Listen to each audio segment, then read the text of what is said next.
Time is precious, and so are our pets. So time with our pets is extra precious. That's why we started Dutch. Dutch provides 24/7 access to licensed vets, with unlimited virtual visits and follow-ups for up to 5 pets. You can message a vet at any time and schedule a video visit the same day. Our vets can even prescribe medication for many ailments, and shipping is always free. With Dutch, you'll get more time with your pets and year-round peace of mind when it comes to their vet care. It's quite likely that your doctor won't see you for 6 weeks after you have your baby. In this episode, you're going to get some great information to help you in those first 6 weeks.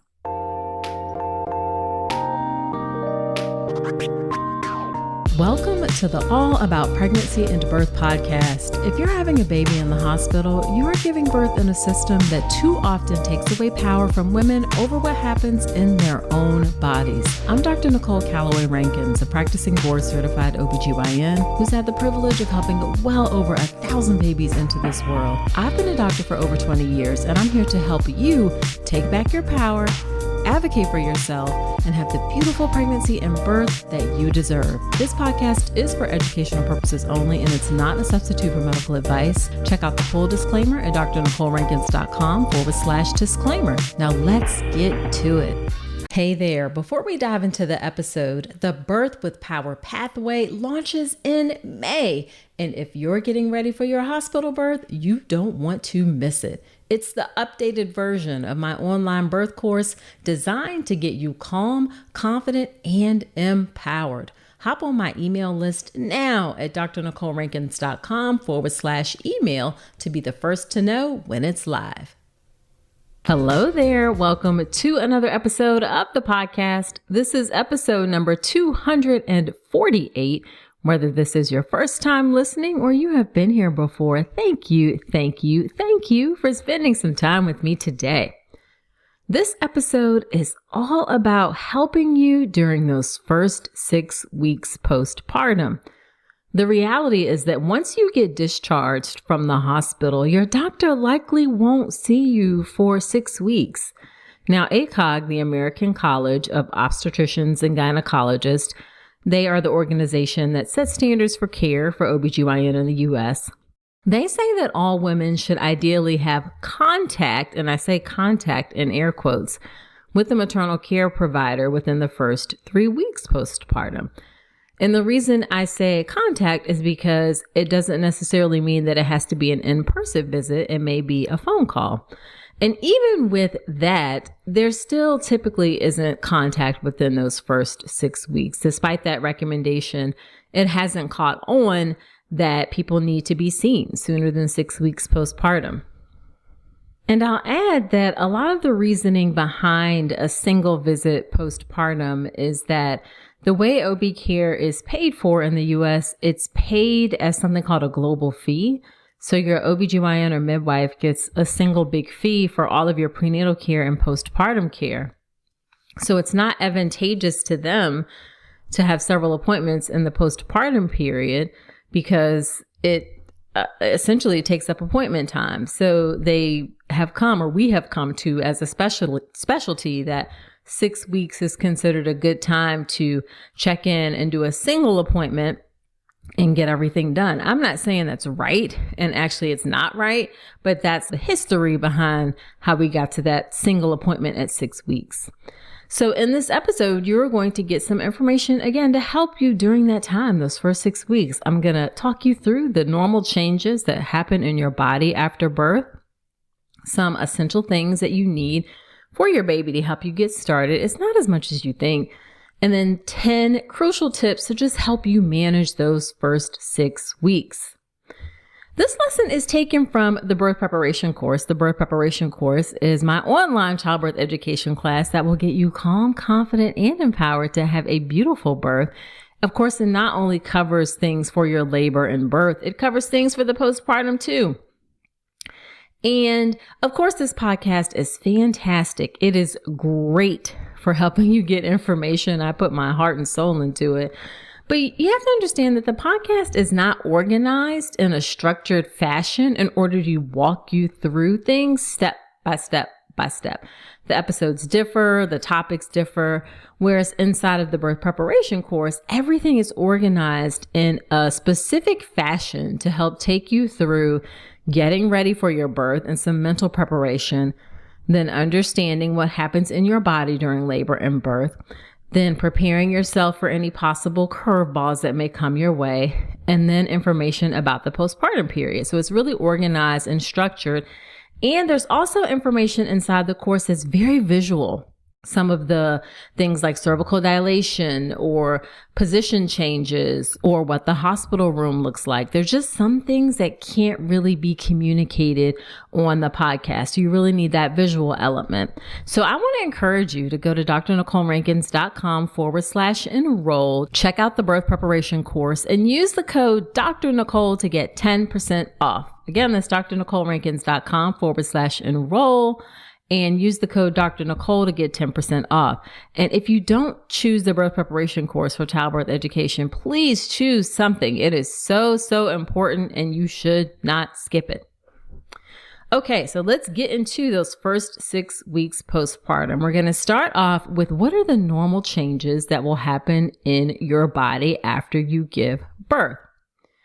So immediately after delivery of the placenta, the uterus begins to return to its non-pregnant size and state. That is something called uterine involution. It's actually pretty amazing.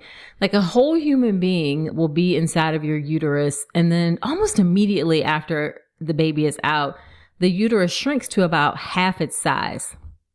So in the 12 hours right after birth, and this is either vaginal or cesarean, your uterus will settle right around your belly button.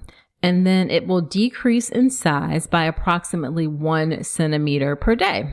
And we do everything in medicine in centimeters. Centimeters actually makes more sense. It's a base 10 system for the math nerds out there. So it's easier to calculate as opposed to inches and feet, which makes no sense. Anyway, so your uterus decreases in size by approximately 1 centimeter a day. And then by the end of the first week postpartum, your uterus is about halfway between your belly button and your pubic bone. That's the big solid bone down there. And by 2 weeks postpartum, you can no longer feel your uterus through your abdomen. By 6 weeks postpartum, your uterus is back to its normal size.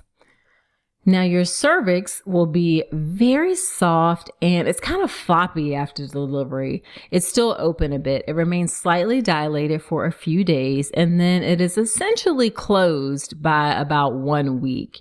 So we can see for someone who's recently had a baby, you can tell because the cervix is soft, it's floppy, it's still open. However, the cervix actually never goes back to the same shape as before you had your baby. You can actually look at a woman's cervix and tell if she's had a vaginal birth before. Now, you won't see those changes if someone's had a scheduled cesarean. Like if you don't go through labor, you don't see those changes in the cervix because it hasn't opened. But if you've gone through labor, then you will see changes in the cervix. It doesn't quite go back to what it was before. Your vagina will also slowly contract, but it also won't get quite back to its pre-pregnancy size. Most women will experience some degree of relaxation in their vagina after a vaginal birth. This is why everybody should do pelvic physical therapy, just to help you get back as much of your tone and shape and function that you can after birth. It's interesting. I've said this before. In France, everyone gets pelvic physical therapy after birth. It doesn't matter what type of birth you have. It's like automatic and routine. We don't do that here in the US because we don't care about women all the time. But pelvic physical therapy can help you get back some of your normal or some of your pre-pregnancy function. And that's not to say that after you have a baby that the stretching is bad or that the changes are necessarily bad, but you want to optimize things. And that's definitely what pelvic physical therapy can do. So next up is lochia. Lochia is the shedding of blood. It's the shedding of the lining of the uterus that's no longer needed that occurs after birth. This lasts on average for about a month. It can last a little bit less than that, but in some people, up to 15% of folks, it can last for 6 to 8 weeks. And it starts off as this reddish brown color. Then it tends to become more watery and turns kind of a pinkish brown. And then finally it ends as a yellowish white color. That's not an exact science of how it will go, but that's a general description of what you can expect. And we don't know how to predict exactly how long everyone's lochia will last. It's going to be different for different people. It doesn't seem to correlate with whether or not you breastfeed. It's just kind of what your body is going to do. So again, the average is for about a month, and it's going to decrease over that month. But in some women, it can last for 6 to 8 weeks. Now let's talk about your abdominal wall. Your abdominal wall will be lax postpartum. I mean, it was all stretched out because the baby was there, but it usually actually regains most, if not all, of its normal muscular tone over several weeks. So those muscles will regain the tone that you had before you had a baby. For some women, that you may have a separation of the rectus muscles that may persist. That is something called rectus diastasis. You can definitely check out a pelvic physical therapist for that. And here's the thing I will say, a rectus diastasis is not related to weight. Don't expect that it's going to get better because you lose weight. It's really related to the strength of your muscles and how tight essentially your muscles are. And it's not about weight. It's about strengthening your core and getting your muscles back together. And for some people, it can be really challenging. And the only thing that'll fix it is surgery. So definitely, if you have that rectus diastasis, that separation of the rectus muscles, then for sure, definitely go check out a pelvic physical therapist or a physical therapist in general. Moving on, let's talk about your skin and your hair. I hate to be the bearer of bad news, but if you had stretch marks, they're going to be permanent. All right. They will fade. They'll go from red to kind of a silvery color, but they are permanent. You can use stretch mark cream. I want to say it's Mederma. I've heard some dermatologists say that that may help fade the stretch marks a bit, but they will be permanent. And for your hair, it is super duper common to have hair loss in those first 1 to 5 months after you have a baby. What happens is that during pregnancy, you have more hair that is in the growing phase than hair that is in the resting phase. And this is why women often say their hair is gorgeous and thick and grows so beautifully during pregnancy. Well, after birth, that process reverses. So after birth, then you have more hair that's in the resting phase than in the growing phase. And that can lead to hair loss. And I don't mean just like a little bit of hair shedding and kind of a little bit of thinning. For some people, it can be quite substantial, the hair loss actually, and it can be quite shocking. The good news is that it's usually self-limited and it will resolve, but it is going to take some time. It can take anywhere from 6 months to up to 15 months. So that's over a year postpartum for normal hair patterns to get restored. If it's really bothering you after 6 months and you want to see if there's some things that can be done, then check out a dermatologist. I will say it's hard to get in with a dermatologist. So if you have any inkling, then go ahead and make that appointment because it'll probably be a 2 or 3 month wait before you can get in to see a dermatologist. But if that hair loss is really concerning and bothersome to you and you want to see what things you can do and make sure everything's okay, then definitely get in with that dermatologist. And then speaking of weight, I talked about weight earlier. Let me talk about weight loss. So the average weight loss from the birth of your baby, from the placenta, from the amniotic fluid, that is actually about 13 pounds. So immediately after birth, you do lose quite a bit of weight. And then contraction of the uterus, that uterine involution, and loss of that lochia, that is going to lead to an additional loss of about 5 to up to 15 pounds during the first 6 weeks after birth. So you can expect to lose about half of the weight you gain during pregnancy in those first 6 weeks after you have a baby. And without really doing much of anything, you're going to lose half of the baby weight. Now, the rest of that baby weight can be a challenge. We all know it. Well, if you don't know it, you may know it. It's going to be a slower rate of weight loss through the first 6 months postpartum. And it can be challenging to lose that baby weight. We know it's challenging to lose weight, period. And gaining baby weight is one of the things that causes women to kind of keep pounds or add on pounds as they get older. So I know it's really, really challenging, but do know that you're going to lose about half of it within those first 6 weeks. And the rest of it can slowly come off. Regarding breastfeeding and whether or not that helps with losing weight, it's actually not as much as you might think.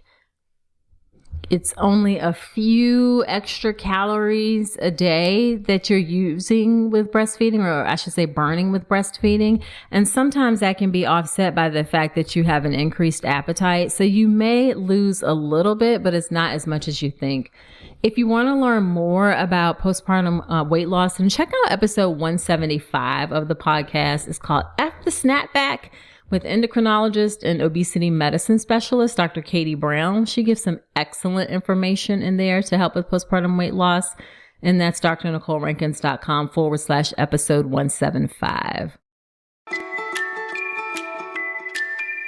Let's talk about something most pregnant women aren't getting enough of: omega-3 DHA. The recommendation is over 200 milligrams a day, but less than 5% of pregnant women in the U.S. meet that. That's one of the reasons I love Ritual's Essential Prenatal. It has 350 milligrams of vegan DHA, plus other key nutrients like methylated folate and choline to support baby's neural tube development. As an OBGYN, I appreciate that Ritual goes beyond the basics. The formula is science-backed, third-party tested for heavy metals and microbes, and every ingredient is traceable. And the delayed release design, it's gentle on the stomach, something that really matters, especially if there's trouble with nausea during pregnancy. You deserve to know exactly what you're putting into your body, especially when it comes to prenatal multivitamins. And with Ritual's dedication to traceable science and sourcing, you always will. See for yourself with 25% off your first month at ritual.com/Dr. Nicole. Start Ritual or add Essential Prenatal to your subscription today. That's ritual.com/Dr. Nicole for 25% off your first month. Okay, let's get into those things that you need to help you get started within those first 6 weeks. I think Pinterest, Instagram, the TikToks, all of those things make you think you need this, that, and the other and everything in order to have a new baby. And you really don't. Your baby doesn't need a lot. First off, your baby needs you. And then for the stuff that they need a place to sleep. And it doesn't have to be complicated. Most of the time in those first 6 weeks, the baby's going to be staying in your room with you, both because you want your baby nearby. You want to make sure your baby's okay. And then getting up for feeding is going to be a lot easier if the baby is right there. And it doesn't have to be a full-on crib. You can put the crib in the baby's room, and then you can just get like a little bassinet or one of those sleepers that kind of comes up to the side of the bed and the baby is right there in the little bassinet. You can even get a pack and play. For a while we were moving when my first daughter was a baby, a newborn, and she just slept in a pack and play because we didn't have a full crib. Babies are not picky, all right? They will sleep in just about anything. You just want to make sure that you don't have any blankets or anything like that, no crib bumpers, and you want it to be a flat surface and a firm surface. Those things help reduce the risk of SIDS.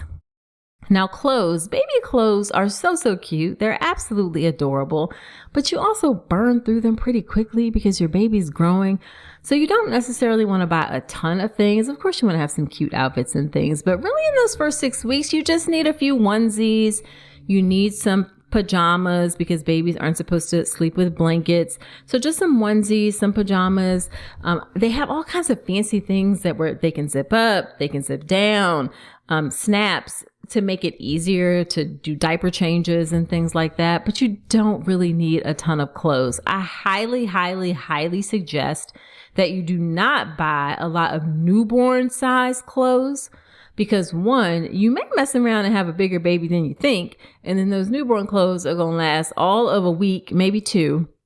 So you don't want a ton of newborn size clothes at all. Okay. And just in general, babies are going to grow out of newborn very quickly. So you don't need those. You need the next size up. So again, don't go crazy with the newborn clothes. Just get a few onesies, a few things to help get you started. Of course, you're going to need diapers. You're going to need wipes. A wipe warmer is nice just to keep something warmer on their little bottom. It's not a necessity, but I think a wipe warmer is nice. You got to have a diaper pail or something to put diapers in, whether you tie them up in a bag or you're definitely going to need a diaper pail because there are going to be a lot of diapers. Now, the good news is that in the first 6 weeks, their little poops actually don't smell bad.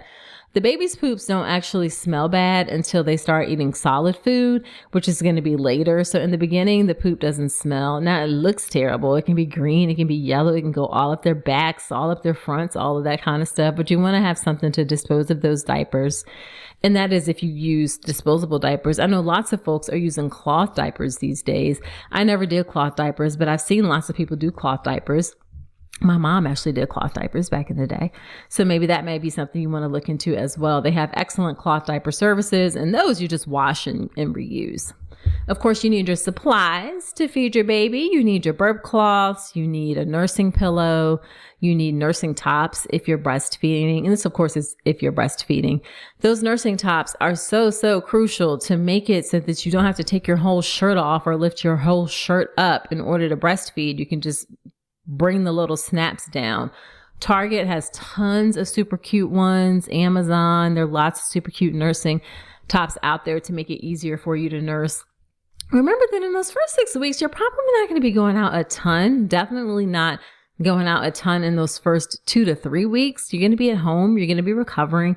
So those nursing tops are going to come in handy. You can sleep in them, walk around in the house in them, all of those great things. If you plan to formula feed or bottle feed breast milk in a bottle, then you need your bottles. You need formula. Formula can be tricky because sometimes you're going to have to try different formulas. So I recommend that you do not buy a ton of one type of formula. When you get formula, definitely get a trial can, like 1 can. Make sure your baby tolerates it. Make sure your baby likes it. Do not get like 5 and 6 cans and get the Costco discount for a bunch of formula, because if you find that your baby doesn't like it, then you're going to be out of that money. So definitely, if you need to supplement with formula, start with those smaller cans. I'm telling you this from personal experience. My second daughter went through multiple formulas before we found something that worked with her belly. So do not go out and buy a ton of formula. Also with bottles, you may want to try just to get a couple of bottles. You don't want to buy like 10 bottles and then find that those are challenging. So you don't want to buy like a ton of anything really, because there's going to be a lot of trial and error in those first 6 weeks where you're figuring things out. Now, some things might work right off the bat and you might not have any issues and things may be great, but some things don't. You don't want to have bought all of this stuff and then not be able to use it. And then the final thing I'll say, from when you do want to venture out, because yes, you're eventually, you maybe go out, you visit friends, you go to dinner or those kinds of things. I don't know if you're going to be going to dinner or taking your brand newborn baby out for dinner in the first 6 weeks, but maybe you go to the store, those kinds of things. You obviously need a stroller. You're going to need a car seat before you leave the hospital. So you're going to have that. Go ahead and invest in a good diaper bag and a portable changing pad. That will make your life so much easier. I cannot tell you how many times I was out in the car and there's a blowout and you're trying to change things. You need something that you can lay out nicely across the seat. That's not going to get dirty, that you can wipe off easily. You need a good diaper bag to carry around all your stuff. So do invest in a nice diaper bag. That's a good investment. And they're so nice these days. You can find some that don't look like baby-ish. If that's not what you're looking for, they look more like adult or grown up. So definitely get a nice diaper bag. Some things that are nice but not necessarily essential are a baby monitor in those first 6 weeks, because your baby's going to be in your room. Your baby's going to be around you. Maybe you put the baby down for a nap and you get a baby monitor. Be careful with the baby monitors. They're on Wi-Fi circuits and things like that. And there have been these crazy rare stories of people like hacking into people's baby monitors and watching people's babies and crazy things like that. So just be careful with the baby monitor. Nice, but not necessarily essential. A baby carrier or wearer is nice when you're doing things around the house. That can be really, really helpful, but again, not essential. Or you can just get some of those fancy wraps that wrap the baby up. Toys, really not a big deal in those first 6 weeks. Babies don't do a lot. They just eat and sleep and poop in those first 6 weeks. So you don't need a lot of toys. And pacifiers is really a personal choice. If that's something that you feel like you want to do, pacifiers can potentially make breastfeeding more challenging. So be careful with that. But really that's a personal choice about what you want to do with pacifiers. And now notice I did not mention breast pumps.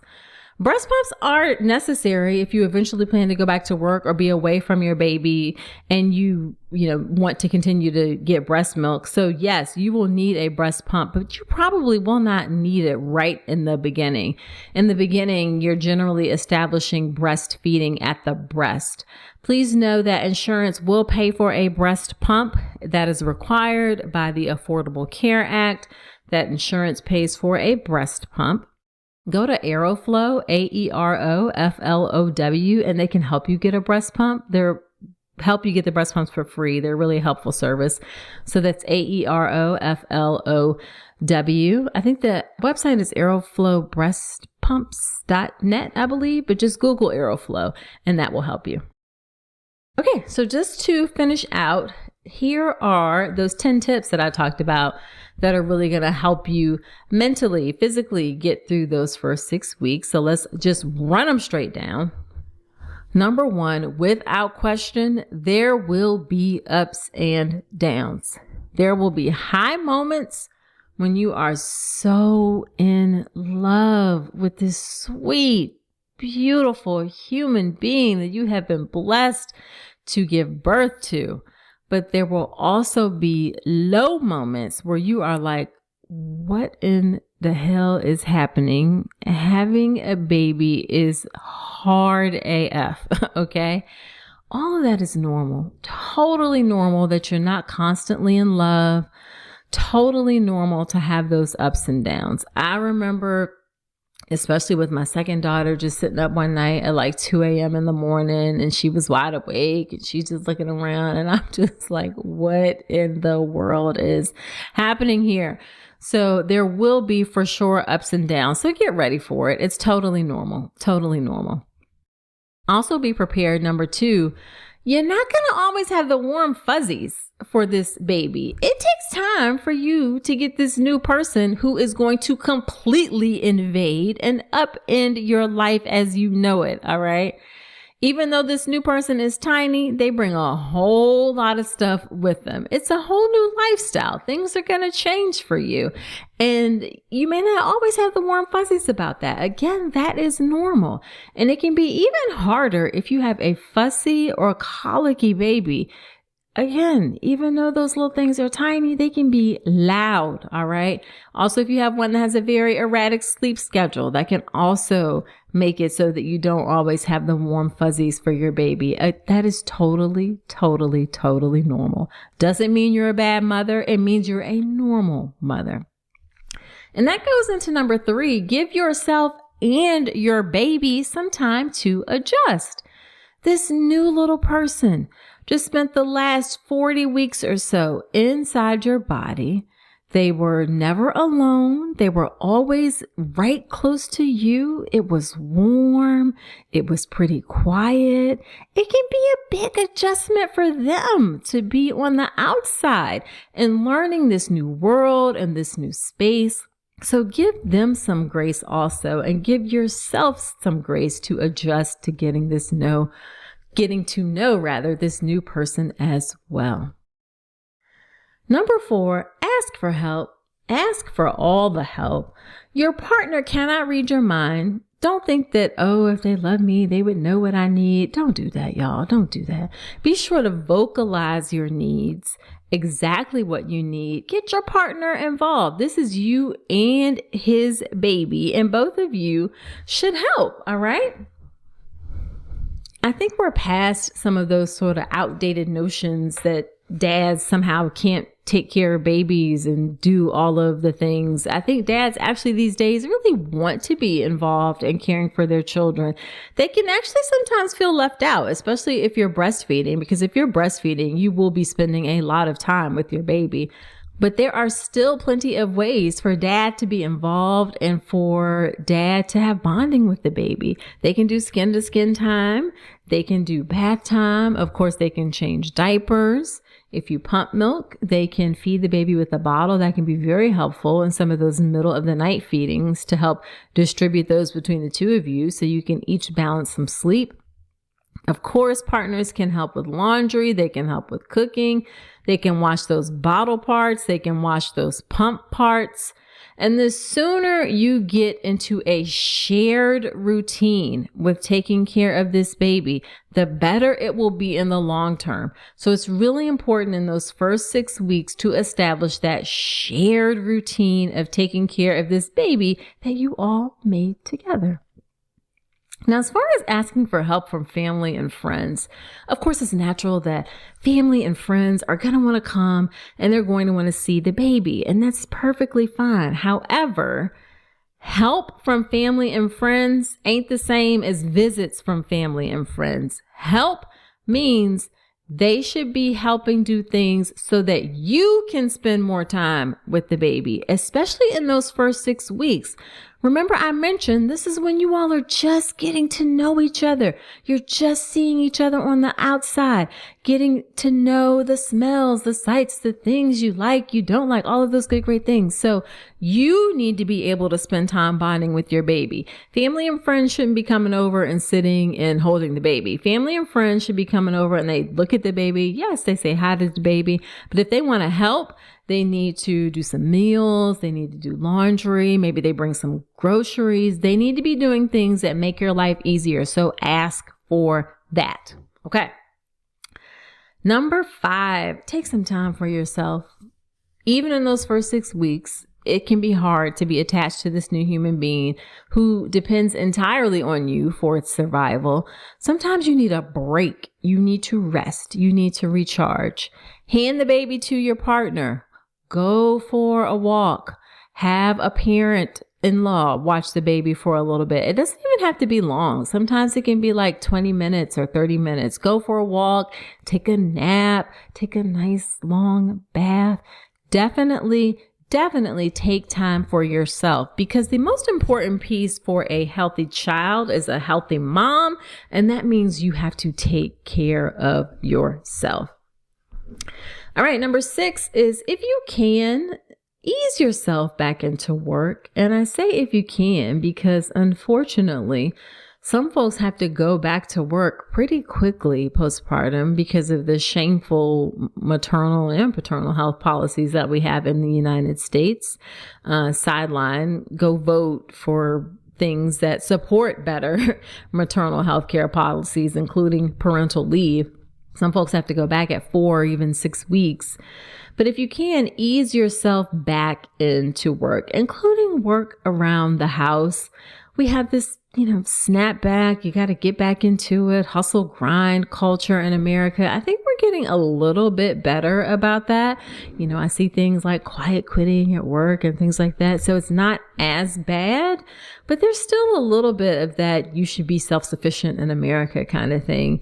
And if you can, just ease yourself back into it. When you're doing things around the house, a baby carrier can be really helpful for that. You can do laundry or vacuum or clean up, that kind of thing, when you have a baby carrier. And then as far as going back to work outside of the home, see if you can start with a couple of half days first. So just do 2 or 3 half days first, just to ease yourself back into it. If you can, help figure out a routine for pumping and all of those kinds of things. So ease yourself back into it. Don't feel like you have to go back into it full steam ahead.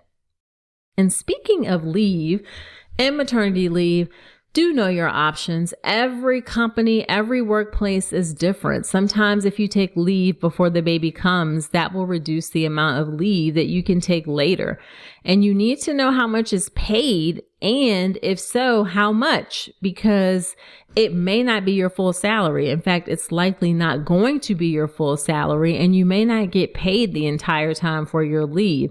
Like you may still have a job, but you may not get paid while you're out. You also may have to file short-term disability as well, because again, there's lots of paperwork and things that have to be done. I suggest that you take as much leave as you can that will work for your family and will work for you financially. Work will be there when you get back. Take the time to get to know your baby. Your baby is only that tiny little squishy, sweet baby for a short time. So enjoy those snuggles. Don't feel guilty. Don't feel pressured to go back to work. Don't start dipping your toe into the emails, into the text messages. Go ahead and take that full maternity leave. Your job will survive. Work will be there when you get back. Along the lines of work, number 8 is you have to think about childcare. Start lining that up ASAP. If you know you're going to need childcare, some places have long waiting lists. So in those first 6 weeks, you want to make sure you have your childcare plan situated. You really want to start looking for places while you're still pregnant in that 3rd trimester. Do not wait until the last minute. I will put a plug in for home daycare. In Virginia, they have certified or licensed home daycares. And we ended up taking both of our daughters to the same home daycare. It was only like 5 or 6 kids. She had a little daycare where she had converted a room in her home, and it was absolutely lovely. Now, we did have to do some interviews before we found a place that worked. As a matter of fact, during one of the interviews, we went to a place and we had our daughter, and the woman had the kids just like sitting and staring at the TV. And she mentioned something like, yeah, they just sit and they just kind of watch TV during the day. And that is not the type of environment that we wanted for our baby in a daycare. We wanted her to be stimulated and have toys and activities and no TV, actually. So as soon as the woman said that that the kids just watch TV, my husband, Falcon, picks up our daughter and says, okay, I'll see you in the car, and leaves me there with this woman. And I was just like, okay, yeah, so we'll let you know what we decide. Of course, we did not go with that daycare, but we did find a lovely home daycare option. And in the state of Virginia where we live, you can search for licensed home daycares online. So I'll just put a plug in for home daycares. They can be really, really helpful. She actually became a part of our family, for sure. And then number 9, do take time to process your birth if you need to. If your birth didn't go exactly as planned or as you wanted it to go, even if you and your baby are physically well, you may need some time to process your experience. You may need to journal. You may need to share your birth story with friends. Submit your birth story to the podcast, to drnicolerankins.com/birth story. It can be very healing in order to talk about your birth story. If things didn't go exactly as you anticipated, maybe you share it in an online community. Maybe you circle back and talk about it with your midwife or your doctor. You might even need therapy or counseling or a postpartum support group. Do take some time to process your birth. If you're finding that focusing on the elements of your birth is interfering with your ability to enjoy your baby, that's a sign that you need to take some time and process and work through what happened. And then the last tip I'll tell you is this. You are going to do a great job as a mother. Figuring out how to take care of a tiny human is hard. I'm telling you, it's hard, but you will figure it out. You will get into a groove, and before you know it, you're going to be saying, you know what, this ain't that bad. Maybe we should have another one. And then when that happens, I will, of course, be right here waiting for you. But know that you are going to be a great mother. All right. So just to recap some of the physical changes that happen in your body after you have a baby. In those first 6 weeks, your uterus will shrink, your cervix will close, your vagina will contract. Not quite back to pre-pregnancy. Your uterus will get back to pre-pregnancy, but your cervix and your vagina will be forever changed. Your abdominal muscles will tighten. Your hair may unfortunately fall out, but that is short term and it will grow back after about 6 to 15 months. You'll lose about half of the baby weight in the first 6 weeks, and then the rest of it can be a challenge. Remember, you don't need a lot to get started with the baby. They need a place to sleep. They need a few blankets. They need a few clothes. They need you. They need food. And that's about it. That's all they need. You don't need a ton of stuff to get started. And then remember those tips. There will be ups and downs. Give yourself grace. Give yourself time to get to know each other. Take time for yourself. Ask for the right help. Go ahead and figure out that maternity leave and that childcare. Do process your birth if you need to. And remember that you are doing a great job. Now, as I mentioned, this lesson is taken in part from the birth preparation course, my online childbirth education class. Do check it out at drnicolerankins.com/enroll and use the code Dr. Nicole in order to get an additional 10% off. So there you have it. Be sure to subscribe to the podcast wherever you're listening to me right now. Also, leave me a review in Apple Podcast. I so appreciate hearing what you think about the show. Also, share this podcast with a friend. Sharing helps me to reach and serve so many more pregnant people. And share your thoughts with me. I'm on Instagram. At Dr. Nicole Rankins. My DMs are open. I love to hear from you. So that's it for this episode. Do come on back next week. And remember that you deserve a beautiful pregnancy and birth.